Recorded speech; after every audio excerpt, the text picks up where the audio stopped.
Na ikifika wananchi wanapeana maelekezo ya uasi, maelekezo ya kutoheshimu mamlaka husika, maana yake hiyo nchi inaelekezwa kwenye machafuko, inaelekezwa kwenye mambo yasiyokuwa na tija, inaelekezwa kwenye viashiria vya umwagikaji wa damu. Sasa dini ya Uislamu siku zote hairuhusu jambo lolote la umwagikaji wa damu, jambo lolote la machafuko, jambo lolote la uasi, jambo lolote la kutofuata maelekezo ya viongozi wa nchi na mamlaka husika. Wanatokea wahuni wachache wanataka kuamrisha uasi, watu wasiheshimu mamlaka husika. Lazima turudi katika misingi yetu ya dini. Sasa leo wanakuja baadhi ya watu wengine kwa hamasa zao na kwa tamaa zao, wana hamu ya kuwaona Watanzania wanaingia kwenye machafuko kama yaliyoko katika nchi nyingine za majirani yetu. Wallahi sisi Mwenyezi Mungu ametupa neema wa Tanzania, lazima tuitafakari neema. Ametupa neema ya amani. Hata kama kiongoza Muislamu haongozi kwa Qur'ani na Sunna, ataongoza kwa katiba ya Jamhuri ya Muungano wa Tanzania anayoiapia. Akija Mkristo hataongoza kwa Injili au Taurati, ataongoza kwa katiba ya Jamhuri ya Muungano wa Tanzania. Sasa hawa wote Mwenyezi Mungu anatutaka sisi tuwatii muda wa kuwa wanaongoza nchi, muda wa kuwa wanaongoza mamlaka ya kidola. Alhamdulillahi al-qail wa ati'u Allah wa ati'u ar-rasul wa ulil amri minkum wa ashhadu an la ilaha illa Allah wahdahu la sharika lahu wa ashhadu anna sayyidana wa nabiyyana wa 'azimana wa habibana wa qudwatana wa mustafana Muhammadan خاتم الأنبياء والمرسلين وعلى آله وأصحابه ومن تبعهم بإحسان إلى يوم الدين. أما بعد، فيا عباد الله، أوصيكم ونفسي بتقوى الله عز وجل وطاعته. Enyi waja wa Mwenyezi Mungu, ninakuhusieni pamoja na kuihusia nafsi yangu kumcha Mwenyezi Mungu Subhanahu wa Ta'ala. Khutba yetu ya leo itakuwa ndani ya ujumbe au mada isemayo, ikiwa kuheshimu alama za usalama barabarani ni lazima na kutoziheshimu unapata dhambi, vipi kuziheshimu mamlaka? Sheikh Muhammad bin Salih Al-Uthaymeen rahimahullah na Sheikh Abdullah bin Abdul Aziz bin Baz rahimahullah, hawa watakuwa ni kiigizo cha hadidu rejea ya hutuba hii. Ndugu Waislamu,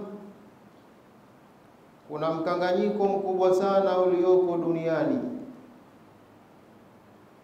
na kila mtu anaangalia kwake, kwa kuwa hutuba hii inatolewa ndani ya Masjid Quba, msikiti uliopo Kibaha, kata ya Tumbi, mtaa wa Mwanalugali, mkoa wa Pwani, Jamhuri ya Muungano wa Tanzania.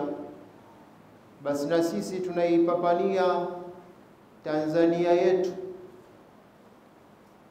Mkanganyiko mkubwa unaoendelea kuitafuna jamii ya wanadamu, jamii ya Watanzania, na sisi Waislamu tukiwa ni sehemu ya jamii hiyo,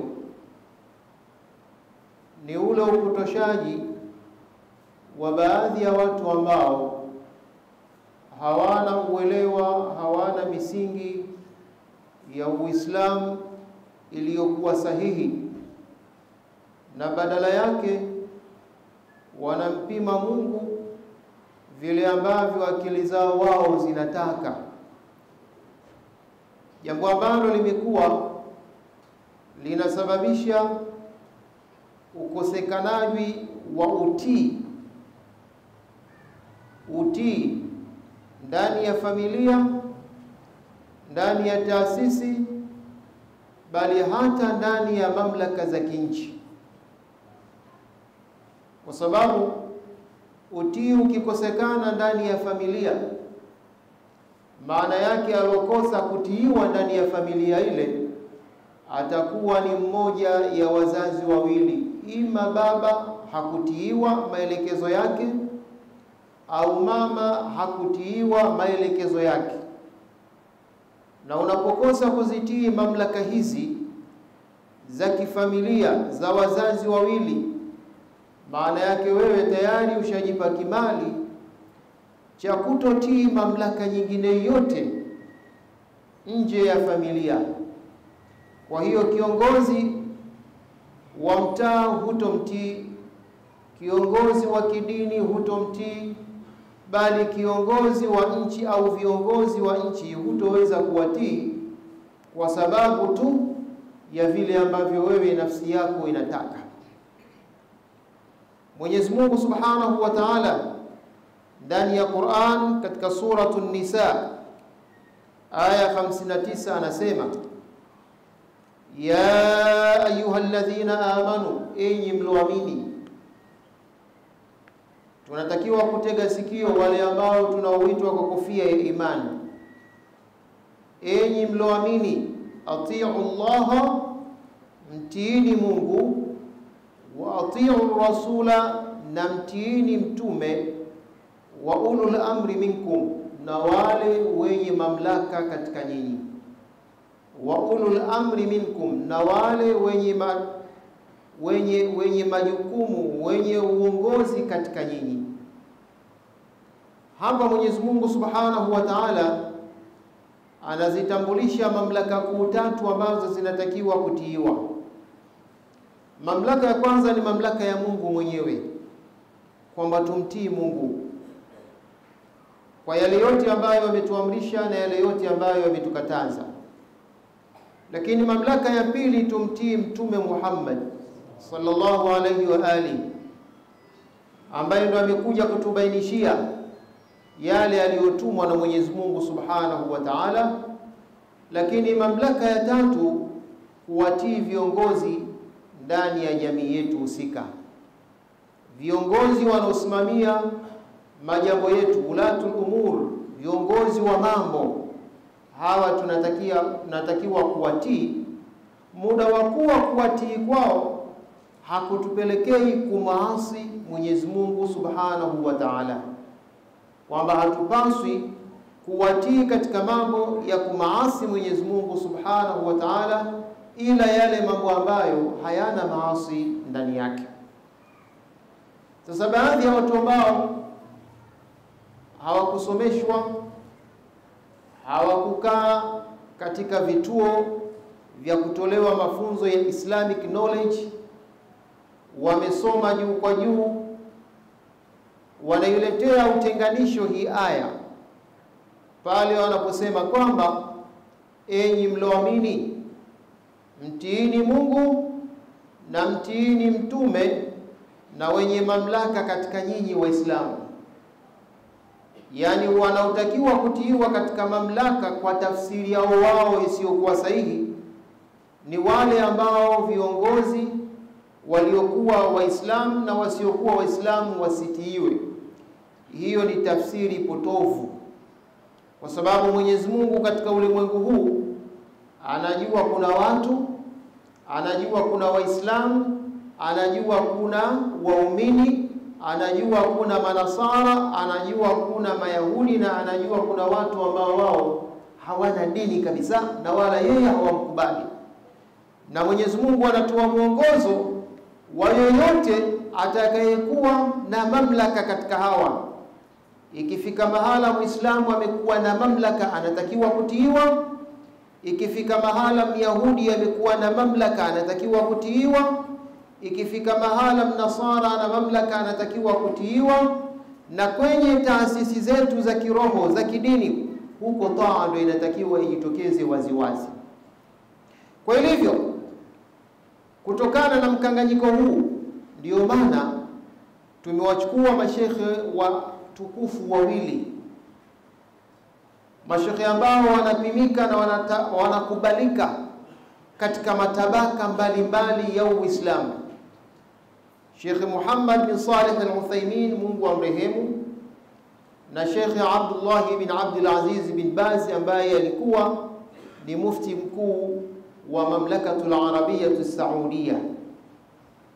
Hawa wanawachuoni wataibeba hii khutba yetu wakiwa wanawajibu vikali kabisa na kuwapa mifano ya kindergarten, mifano ya chekechea, wale ambao wasiotaka kutii mamlaka za kidola, mamlaka za kinchi, kwa hoja tu kwamba hizo mamlaka pengine ati sio za Kiislamu, au hizo mamlaka pengine hazina mafungamano na Qur'ani na Sunna. Kwa mfano, nchi yetu ya Jamhuri ya Muungano wa Tanzania imejipambanua kwamba ni nchi ambayo isiyokuwa na dini. Je, sisi Waislamu kwa nchi isiyokuwa na dini tunafundishwa nini na Mwenyezi Mungu na Mtume Muhammad sallallahu alaihi wasallam? Kwa kiongozi yoyote anayeongoza ndani ya Jamhuri ya Muungano wa Tanzania nchi isiyokuwa na dini, anapotuelekeza, anapotuamrisha amri ambayo haipingani na maelekezo ya Mungu na Mtume, kuitekeleza amri hiyo ni lazima, na kuipinga amri hiyo unapata madhambi. Pamoja na kwamba tunaishi katika nchi isiyokuwa na dini, haiongozwi na Qur'ani wala Injili wala kitabu chochote, inaongozwa kwa katiba, lakini Mungu pia hatufundishi uasi. Mungu hatufundishi Waislamu kuiasi serikali yetu eti kwa sababu haina dini. Anatulazimisha kuitii pale ambapo inatupa maelekezo ambayo hayapingani na kitabu na sunna za Bwana Mtume Muhammad sallallahu alayhi wasallam. Tena tunatakiwa kutii katika jambo ambalo unalipenda na jambo ambalo hulipendi. Kuna amri nyingine halali unaipenda, kuna amri nyingine halali huipendi. Yote haya unatakiwa uyatekeleze, ni utii. Nchi isiyokuwa na utii, viongozi wasiotiiwa, viongozi ambao wanapotoa maelekezo jamii hawafati maelekezo hayo, hiyo nchi maana yake imekalia kutikavu, wakati wote itaingia kwenye majanga. Ni kama vile watoto wanapopinga maelekezo ya wazazi wawili nyumbani. Saa 12 huo umerudi, mtoto anarudi saa 8 usiku. Usiongozane na fulani, yule si mwema, yeye ndio anamleta ndani, anataka kulala naye. Usiende mahala fulani, yeye ndio anakwenda. Maana yake hiyo nyumba imepoteza dira. Na ikifika wananchi wanapeana maelekezo ya uasi, maelekezo ya kutoheshimu mamlaka husika, maana yake hiyo nchi inaelekezwa kwenye machafuko, inaelekezwa kwenye mambo yasiyokuwa na tija, inaelekezwa kwenye viashiria vya umwagikaji wa damu. Sasa dini ya Uislamu siku zote hairuhusu jambo lolote la umwagikaji wa damu, jambo lolote la machafuko, jambo lolote la uasi, jambo lolote la kutofuata maelekezo ya viongozi wa nchi na mamlaka husika. Sahaba mtukufu Abdullah ibn Umar radhiallahu anhuma anatusimulia maelezo ya Mtume Muhammad sallallahu alaihi wasallam pale aliposema, ala almar'i almuslimi as-sam'u wat-ta'a fima ahabba wa kariha illa an yu'mara bima'siyah, fa idha umira bima'siyah fala sam'a wala ta'a. Sallu ala Muhammad. Ala almar'i almuslim, inampasa mtu Muislamu. Ala almar'i almuslim, ni lazima, imeanza kwa ala, ni lazima kwa mtu Muislamu as-sam'u wat-ta'a, kuwa msikivu na mtiifu. As-sam'u wat-ta'a, kuwa msikivu na mtiifu. Fima ahabba wa kariha, katika lile analolipenda na lile analolichukia, katika lile analolipenda na lile analolichukia, illa an yu'mara bi ma'siyah, isipokuwa akiamrishwa jambo la maasi. Fa idha umira bi ma'siyah, akiamrishwa jambo la maasi, fala sam'a wala ta'a, hapo hakuna usikivu wala hakuna utiifu.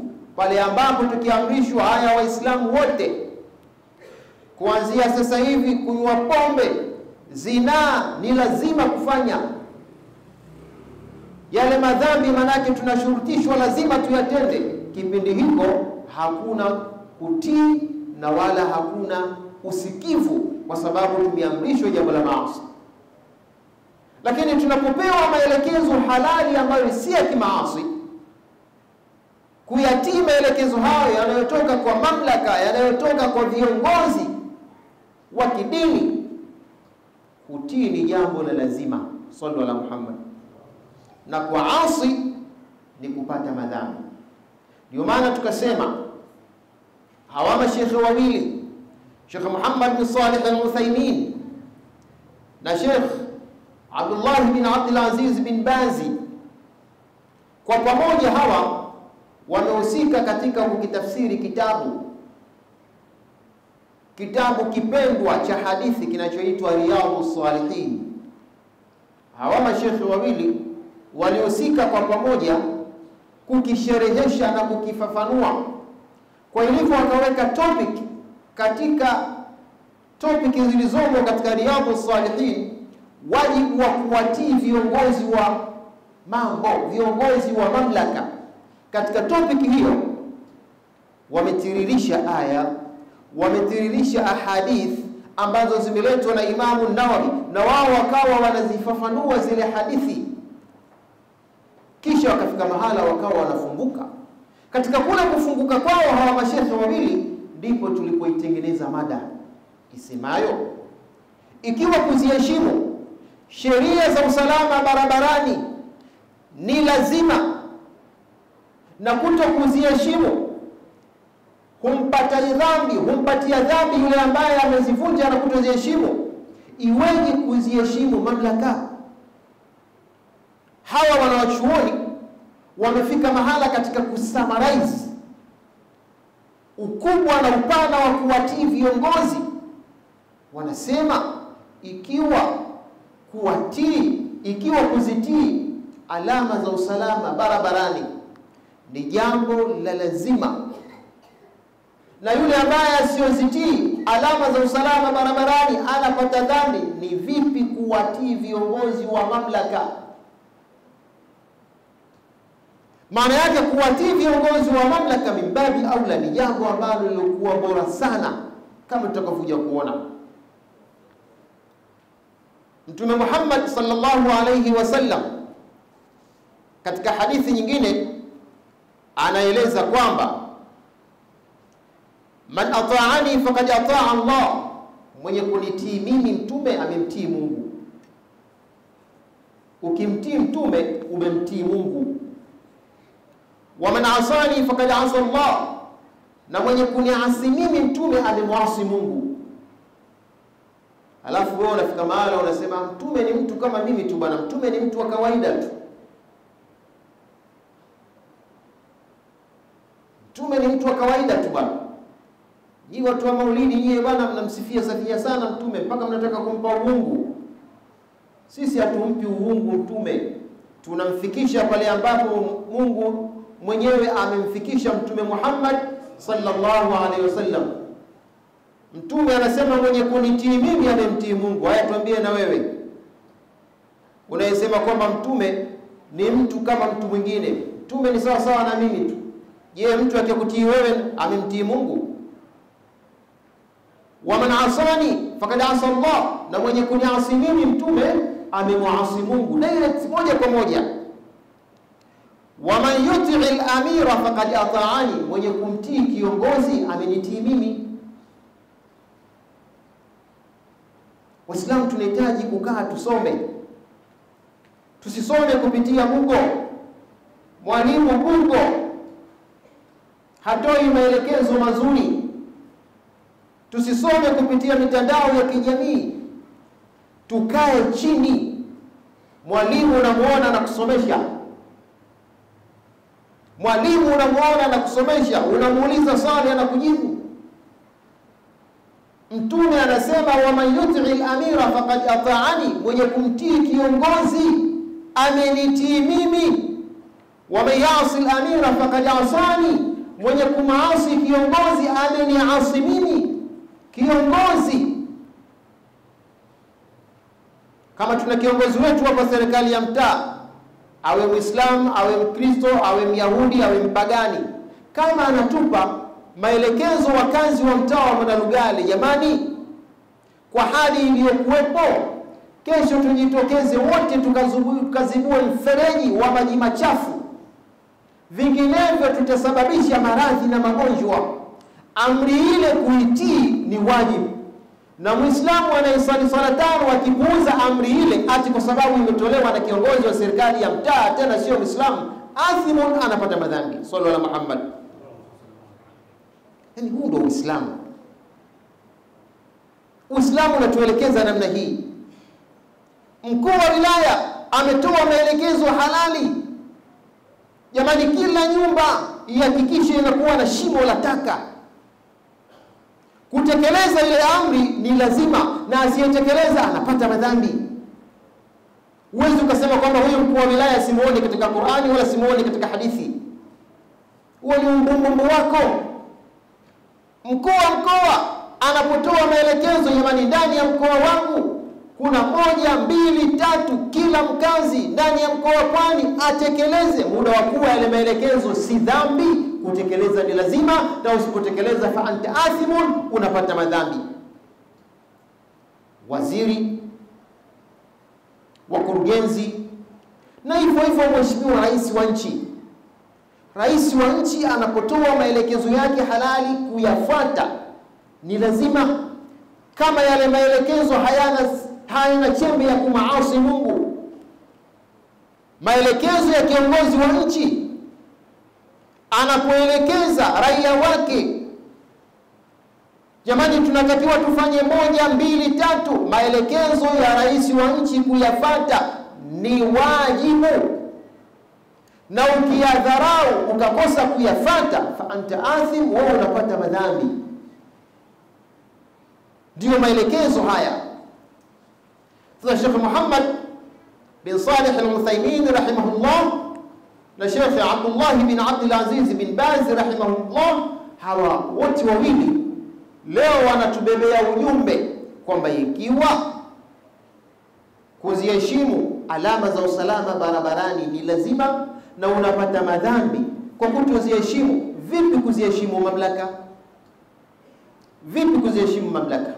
Biidhnillah taala tutakuja kuona sasa namna gani sheria za usalama barabarani, alama za usalama barabarani zinavyotakiwa kuheshimiwa, na mtu anavyoweza kupata madhambi. Kisha pima kuheshimu alama za usalama barabarani, kuwa kuna kupa madhambi, alafu kumwasi kiongozi, kutomtii kiongozi, kwamba wewe uwe ni huru.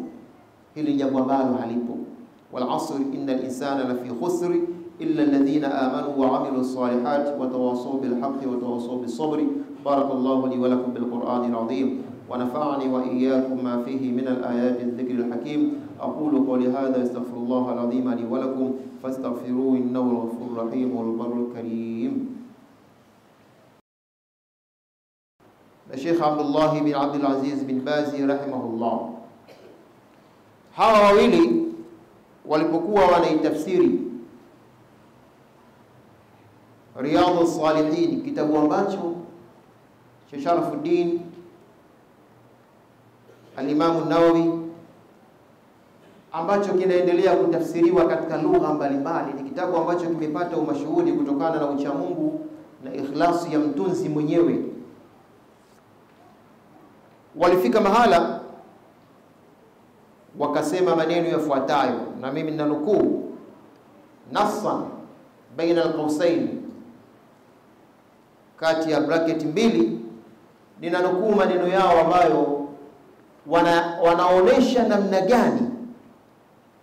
gani mtu anavyolazimika kuzitii alama za usalama barabarani, kisha iweje kumtii kiongozi kusiwe ni jambo la wajibu, kusiwe ni jambo la lazima? Wanasema fa anzimatul murur mimma nadhamahu waliyul amr, sheria za usalama barabarani ni katika mambo ambayo ameyapanga kiongozi wa nchi. Kiongozi wa nchi, fa anzimatul murur mimma nadhamahu waliyul amri, sheria za usalama barabarani ni katika sheria ambazo mamlaka imezipanga. Walaysa fiha maasiya, na hakuna ndani ya sheria za usalama barabarani maasi. Ukitaka kusalimika wewe na chombo chako na nafsi yako, fuata sheria za usalama barabarani. Fa idha khalafaha al-insanu, akizikeuka mwanadamu yoyote, fa huwa asin wa athim, mwanadamu huyo ni asi, ameasi na anapata madhambi. Sallu ala Muhammad. Hawa wanawachuoni tunaowategemea katika wanawachuoni wa Kiislamu wanazisahihisha brand, akili za wale wapotoshaji kwamba mamlaka hazifai kutiiwa, dola haifai kutiiwa. Hapana, hayo sio mafundisho ya Mungu na Mtume Muhammad. Hayo ni mafundisho ya vishoka. Tuna vishoka ambao wanaisumbua jamii ya Kiislamu kwa maelekezo yao ya vishoka. Sasa vishoka mara nyingi tulizoea kuwakuta huko TANESCO. TANESCO wamepambana nao hivi sasa, vishoka wamewamaliza. Sasa wanakimbilia katika maeneo ya dini, wanakuja kutoa maneno ya upotoshaji ndani ya dini, kuamrisha uasi wa kutoziheshimu na kuzitii mamlaka husika. Sasa hawa mashekhe wanasema fa anzimatul murur mimma nadhamahu waliyul amr, sheria za usalama barabarani ni miongoni mwa sheria ambazo zimewekwa na mamlaka husika. Walaysa fiha maasiya, na hakuna ndani yake maasi. Fa in khalafaha al-insan, mwanadamu yote akizikeuka, akizipituka, asipozitii, fa huwa athimun wa asi, huyo ni anapata madhambi na ameasi. Yani nanukuu, ukiangalia kitabu cha Riyadhus Salihin kilichoshereheshwa na hawa mashekhe wawili, Sheikh Muhammad bin Salih al-Uthaymeen na Sheikh Abdullah bin Abdul Aziz bin Baz, na hadithi zake zikawa zimehakikiwa na Sheikh Muhammad Nasiruddin al-Albani, basi wewe maana yake utayapata maneno haya katika topic isemayo kuwatii viongozi wa mamlaka. Wanaendelea kusema asairu ala yasari, kupita upande wa kushoto barabarani unapoambiwa kwamba wewe unatakiwa upite upande wa kushoto. Wasairu ala al-yamini, na kupita upande wa kuliani. Madereva wananielewa. Sheria za usalama barabarani zinapokutaka wewe upite upande wa kushoto na mwingine apite upande wa kulia. Wasairu fil tijahi al-fulani, na kupita katika upande fulani, yani umefika eneo fulani unatakiwa upite upande fulani. Wa fi sairi yajibu an yaqifa, na katika mwendo fulani ukaambiwa hapa ni lazima usimame, hapa ni lazima usimame, hata kama ulikuwa katika speedometer fulani unatakiwa usimame. Idha kanat al-isharatu hamra, na pindi itakapokuwa alama nyekundu, umefika katika traffic light zile katika taa ukakuta alama nyekundu, wama ashbaha dhalika, na yanayofanana na hayo, kullu hadha yajibu an yunfadha ujuban. Hawa mabingwa wanasema haya tuliyoyataja yote yanatakiwa yatekelezwe ujuban. Ujuban, wametumia neno zito, lazima. Sallu ala Muhammad. Yani hatuwezi tukawaacha vishoka wanapotosha umma alafu wanaojua waendelee kunyamaza au kuwasapoti. Haiwezekani tukawaachia vishoka wanapotoza umma, wanapoteza jamii ya Kiislamu kwa maelekezo yao ati viongozi wasitiiwe, viongozi waasiwe, alafu wale wanaojua wakanyamaza kimya. Sasa hawa wanachuoni wawili wanasema kile kitendo cha mtu kutekeleza alama za usalama barabarani, akawa anapita upande wake wa kushoto na mwingine anapita upande wake wa kulia, na mwingine akaambiwa hapa tembea spidi mita 30, hapa unatakiwa kusimama, ukakuta taa nyekundu imewaka. Fakullu hadha, haya yote wama ashbaha dhalika, na yanayofanana na hayo, yajibu an yunfadha, yanatakiwa yatekelezwe. Wajibu, yanatakiwa yatekelezwe. Ulikuwa unajua kama barabarani kuna dini? Sallallahu alaihi Muhammad. Yani dini yetu ya Uislamu ni 24 hours. Masaa 24 wewe upo kwenye dini. Yani hakuna eneo ukasema hapa mimi sipo kwenye dini. Haupo muda huo kwamba hivi sasa Muislamu ana relax kwamba sasa hivi hayupo kwenye dini. Manake Qur'ani haikumpangia nidhamu, Mtume hakumpangia utaratibu. Hata ukiwa barabarani unaweza ukalifanya jambo barabarani likakuingiza peponi, na unaweza ukalifanya jambo barabarani likakuingiza motoni. Hawa mabwana wakubwa wanakwambia amri hizi na sheria hizi za usalama barabarani, muda wa kuwa hazina maasi, kuzitekeleza ni very important, ni muhimu. Sallallahu alaihi Muhammad. Famathalan, wanaendelea kutoa mfano mwingine, idha kanat al-isharatu hamra, itakapokuwa alama nyekundu ya taa imewaka, wajaba alayka al-wuquf, ni lazima usimame. Unapoendesha chombo cha moto ukafika mahala pana taa zile, ikawaka taa nyekundu, hata kama ulikuwa kwenye spidi ni lazima usimame. Na kama ukusimama, kwanza unapata madhambi, na ukisababisha ajali kwa gari nyingine au kapita mtembea kwa miguu ukamgonga, maana yake umefanya kosa la jinai mbele ya Mwenyezi Mungu Subhanahu wa Ta'ala. Bila ya mamlaka ya ubu hawajaingia, ya usalama barabarani hawajaingia wale ubu. Hapo maana yake tunadili na Mungu kwanza. Kwa hiyo madereva, maana yake kama tungekuwa tunafuata majambo haya, tungejua kwamba vyombo vyetu vya moto, na ndio maana unapopanda ndani ya gari kitu cha kwanza unasoma ile dua, subhanalladhi sakhkhara lana hadha wama kunna lahu muqrinin wa inna ila rabbina lamunqalibun allahumma inni as'aluka fi safari hadha albirra wattaqwa wa min al'amali ma tarda allahumma hawwin alayya safari hadha wa tu'anni bu'da allahumma anta as-sahibu bis-safar wal khalifati fil ahli allahumma inni a'udhu bika min wa'tha'i safar wa ka'abati al-manzar wa su'i al-munqabi fil ahli wal mal. Sallu ala Muhammad. Dua hii mtu anafundishwa anaanza safari. Hata kama utasafiri kutwa mara 20, ukikaa kwenye ukipiga start unasoma hii dua. Uislamu uko huko.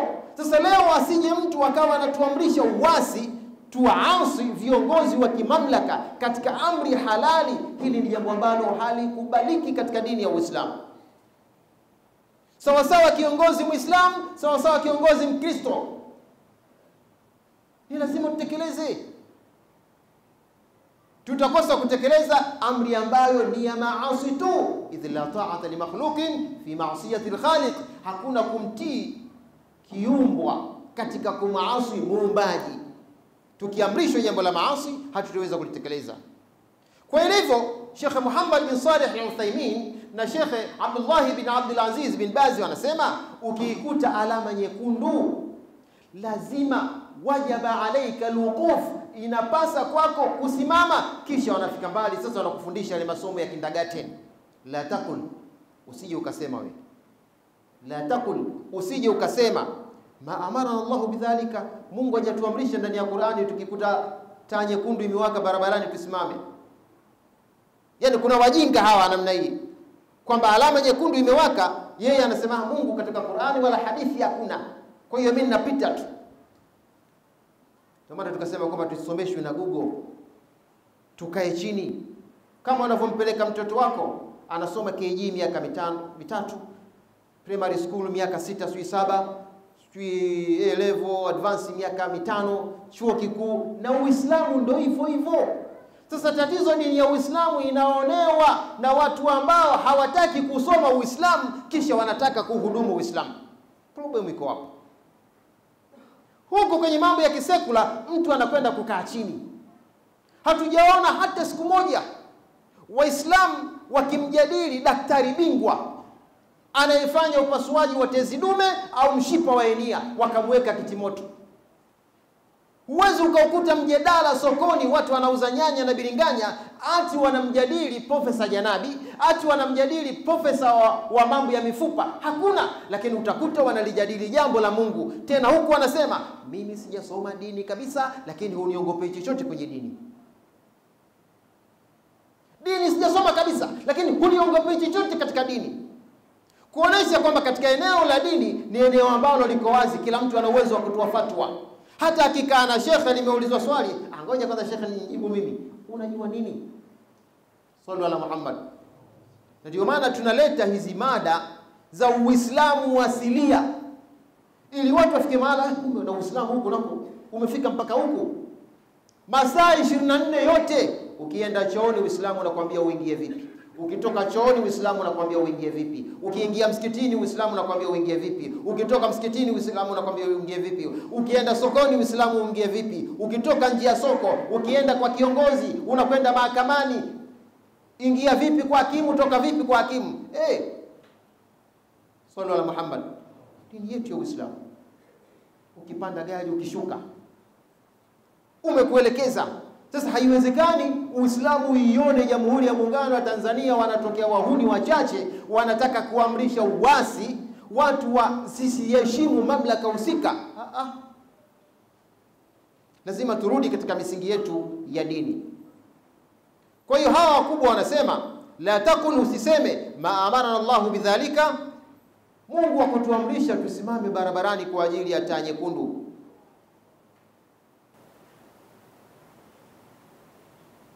Ulatul umur, hawa viongozi wa mambo, viongozi wa mamlaka, nadhamu laka hadha tanzim, wameweka huu taratibu. Waqalu iltazim bi, na wakasema jilazimishe kufata huu taratibu. Wamekucholea mstari. Hata ukiwa kilomita 20, eneo hili ni haramu.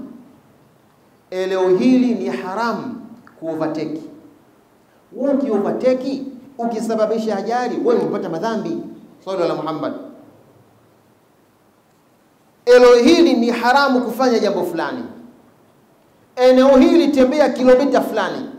Sasa dini ambayo mashekhe wanatufafanulia kwamba imefika huko, vipi katika kuwaheshimu na kuwatii viongozi? Ya ayyuhalladhina amanu, enyi mloamini, atiu Allah, mtiini Mwenyezi Mungu, wa atiu rasula, na mtiini mtume, wa ulul amri minkum, na wenye mamlaka miongoni mwenu. Miongoni mwa Watanzania. Ukisema miongoni mwenu, miongoni mwa Waislamu, maana yake kiongozi asiyekuwa Muislamu. Na nchi yetu nimekufahamisheni ni nchi isiyokuwa na dini. Hata kama kiongozi wa Muislamu haongozi kwa Qur'ani na Sunna, ataongoza kwa katiba ya Jamhuri ya Muungano wa Tanzania anayoiapia. Akija Mkristo hataongoza kwa Injili au Taurat, ataongoza kwa katiba ya Jamhuri ya Muungano wa Tanzania. Sasa hawa wote Mwenyezi Mungu anatutaka sisi tuwatii muda wa kuwa wanaongoza nchi, muda wa kuwa wanaongoza mamlaka ya kidola. Na tusipowatii tunapata madhambi. Sasa leo wanakuja baadhi ya watu wengine kwa hamasa zao na kwa tamaa zao, wana hamu ya kuwaona Watanzania wanaingia kwenye machafuko kama yaliyoko katika nchi nyingine za majirani yetu. Wallahi sisi Mwenyezi Mungu ametupa neema wa Tanzania, lazima tuitafakari neema. Ametupa neema ya amani. Asije mpuuzi akasema kwamba Watanzania nyinyi mmepata uhuru wa bendera, hamjapata uhuru. Mwingine hatuna amani. Unataka amani gani tuliyokuwa nayo? Kongo amani hii hawana. Amani hii ya kuswali Ijumaa kwa utulivu hawana. Vifaru vinaunguruma, risasi zinaunguruma. Kila mtu anaswali nyumbani kwake, anajua mwenyewe anaswali rakaa ngapi. Leo sisi watu wametoka mashariki na magharibi wanakwenda katika misikiti wanayotaka. waliokuwa Dar es Salaam wanakwenda Pwani, waliokuwa Pwani wanakwenda Dar es Salaam, kila mtu anakwenda katika eneo lake. Ni kwa sababu ya amani na utulivu tuliokuwa nao. Mmoja kati ya wanahikma anasema nchi kuongozwa na kiongozi dhalimu ndani ya amani yenye kuleta matumaini ni bora mno kuliko nchi kuongozwa na mcha Mungu ndani ya dimbwi la damu. Swalla ala Muhammad. Narudia tena hii kauli. Mwana hikma mmoja anasema nchi kuongozwa na kiongozi dhalimu kwenye amani na utulivu ni bora mno kuliko nchi hiyo kuongozwa na mcha Mungu kwenye dimbwi la damu. Hivi ndivyo Uislamu unafurahi, unavochunga misingi ya amani na utulivu. Sasa watu wapo tayari kuona damu inamwagika ili mradi wao wafike kibla, wafike kule mbele na kukutaka kwa kuwaumiza watu wengine. Tusikubali. Dini yetu ya Uislamu inatupa mafunzo ya msingi kama haya. Na utii kwanza unaanzalia ndani ya familia. Ni lazima watoto, vijana tuwatii wazazi wetu ndani ya familia. Kwa sababu tukiwa tunaasi ndani ya familia, hatuwatii wazazi, baba anatoa maelekezo unapinga, mama anatoa maelekezo unapinga, usitarajie kwamba wewe utatii mamliko au maelekezo ya mwenyekiti wa serikali ya mtaa, maelekezo ya mkuu wa wilaya, maelekezo ya rais, kwa sababu wale viongozi wako, marais wakubwa ndani ya familia yako, ushapinga amri zao. Kitu ambacho pia unapata madhambi mbele ya Mwenyezi Mungu Subhanahu wa Ta'ala. Samari ya hutuba yetu, ikiwa kuziheshimu sheria za usalama barabarani ni lazima na kuto kuziheshimu unapata madhambi, iweje kutoziheshimu mamlaka? Iweje kutoziheshimu mamlaka?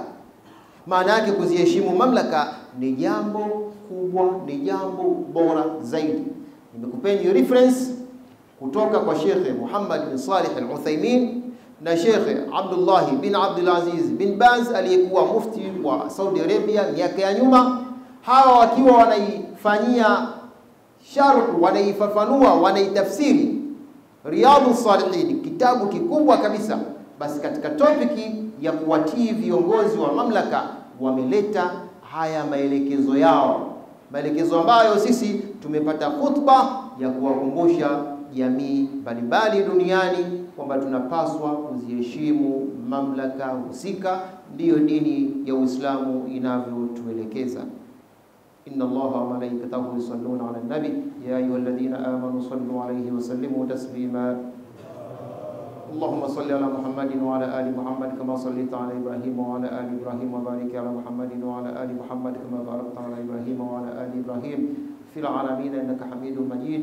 وارض اللهم أصحابي سادات الخلفاء وخص منهم أربعة خلفاء أمير المؤمنين سيدنا أبي بكر الصديق، أمير المؤمنين سيدنا عمر بن الخطاب، وأمير المؤمنين سيدنا عثمان بن عفان، وأمير المؤمنين سيدنا علي بن أبي طالب، وعن الستة الباقين من العشرة، وعن الصحابة أجمعين، وعن التابعين ومن تبعهم بإحسان إلى يوم الدين. اللهم أعز الإسلام والمسلمين وأذل الشرك والمشركين، واجعل هذا البلد آمنا رخاء سائر بلاد المسلمين. اللهم نور على أهل القبور قبورهم، اللهم تب على التائبين واغفر ذنوب المذنبين واشف مرضى المسلمين. ربنا اغفر لنا ولإخواننا الذين سبقونا بالإيمان ولا تجعل في قلوبنا غلا للذين آمنوا ربنا إنك رؤوف رحيم. عباد الله، إن الله يأمر بالعدل والإحسان وإيتاء ذي القربى وينهى عن الفحشاء والمنكر والبغي يعظكم لعلكم تذكرون. اذكروا الله العظيم الجليل يذكركم واشكروه على نعمه يزدكم ولذكر الله أكبر. الله يعلم ما تصنعون.